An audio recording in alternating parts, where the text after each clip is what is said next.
મિત્રો, આજની આપણી ચર્ચાનો વિષય એ છે કે જે લોકો તેમના સપનામાં અથવા સાધના કરતી વખતે કે પૂજા આરાધના કરતી વખતે ગંદા સપના, જાતીય સંભોગના દ્રશ્યો વગેરે જુએ છે, શરીરમાં દુખાવો આખો દિવસ ચાલે છે કે પછી ખાસ કરીને પૂજા કરતી વખતે દુખાવો વધુ થાય છે અને ગુસ્સો ઘણો વધી જાય છે, તો તેવા વ્યક્તિના શરીરમાં એવી કઈ શક્તિ છે જેના કારણે આવું થઈ રહ્યું છે?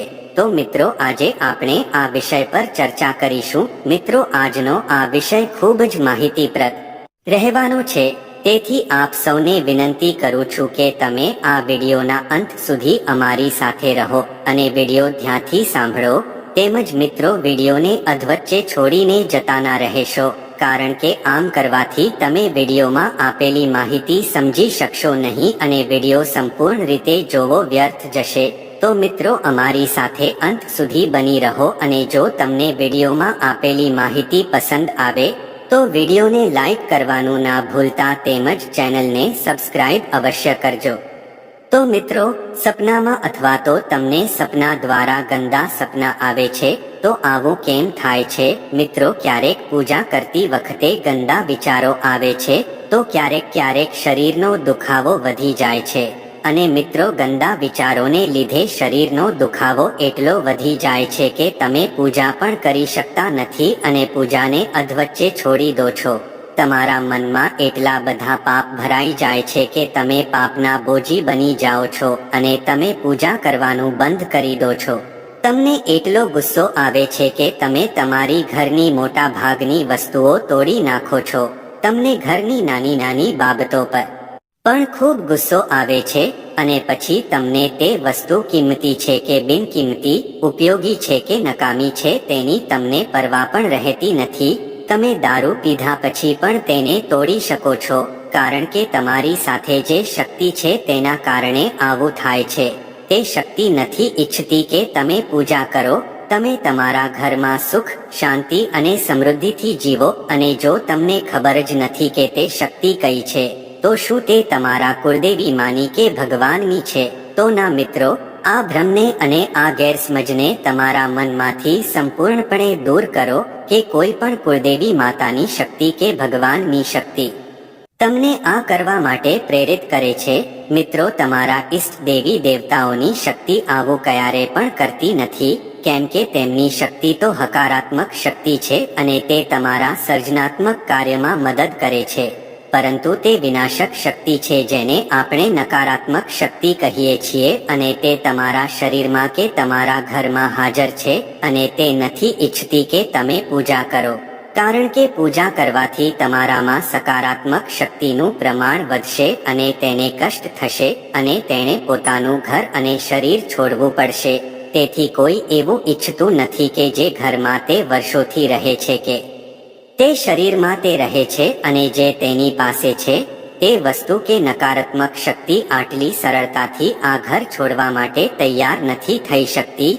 તેથી તે અવરોધો બનાવે છે અને તમારા જીવનમાં સંકોટો અને મુશ્કેલીઓ ઊભી કરે છે અને આ જ તે નકારાત્મક શક્તિ છે જે તમારી સાથે છે અને તે પૂજાથી તમારા મનમાં અવરોધો બનાવે છે. તો મિત્રો, તમારે શું કરવાનું છે કે તમે એક સંકલ્પ કરો અને પહેલી વાત એ છે કે જ્યારે પણ તમારા મનમાં કોઈ વિચાર આવે, તમે સાધના કરો છો કે પૂજા કરો છો, ત્યારે તમને ગમે તેવા ખરાબ કે ગંદા વિચારો આવે છે, તે સમયે તેમને રોકવાનો પ્રયાસ કરશો નહીં. જો તમે તેમને રોકવાનો પ્રયત્ન કરો છો તો તેઓ વધુ શક્તિ મેળવશે, કારણ કે તમારું ધ્યાન ત્યાં જશે અને તેઓ ધ્યાનથી શક્તિ મેળવશે અને આ જ તો તે નકારાત્મક શક્તિ ઈચ્છે છે. જો તમે તેની તરફ આકર્ષિત થાઓ છો અને તમારું ધ્યાન પૂજામાંથી હટાવતા હોવ તો તમારે ભૂલથી પણ આવું ન વિચારવું જોઈએ. તમે પૂજા કરવાની બંધ ન કરો, મંત્ર જાપ કરવાનું બંધ ન કરો કે તમે જે કોઈ દેવી દેવતાઓને માનો છો તેમનું નામ જપવાનું બંધ ન કરો. મિત્રો, તમારે ત્યાં ધ્યાન કેન્દ્રિત કરવું પડશે. જો ખરાબ કે ગંદા વિચારો આવતા હોય તો તેને આવવા દો, કેમ કે એક સમય એવો આવશે જ્યારે ધીમે ધીમે તે વિચારો નબળા પડી જશે અને તે ખરાબ કે ગંદા વિચારો આવવાનું બંધ થઈ જશે. તમારું મન સાધનામાં અને તમે પૂજા અર્ચના પાઠમાં પૂર્ણતા અનુભવવા લાગશે, તમે પ્રગતિ કરતા રહેશો. તે નકારાત્મક શક્તિ તમારા શરીરને છોડી દેશે અને નાશ પામશે. તો મિત્રો, તમારે જે કરવું છે તેની પૂજા કરો.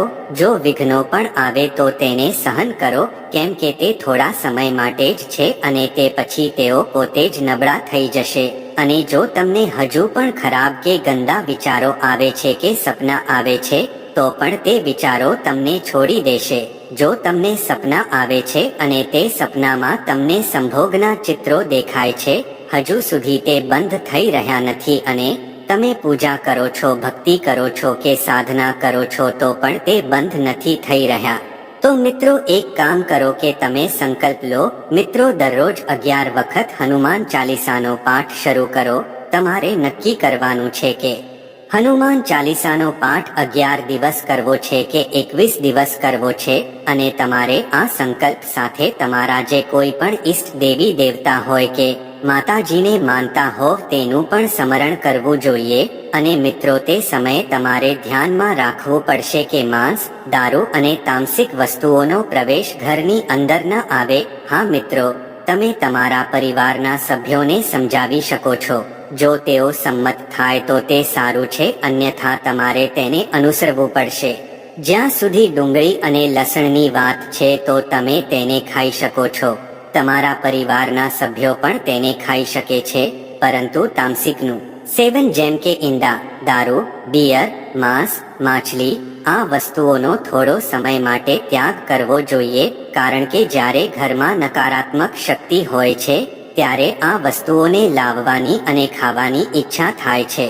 જો તમે તેનાથી દૂર રહેવાના માંગતા હોય તો પણ તમારે તેનાથી દૂર રહેવું પડશે અને તમારે શરૂઆતમાં તેના પર સંપૂર્ણ નિયંત્રણ રાખવું પડશે.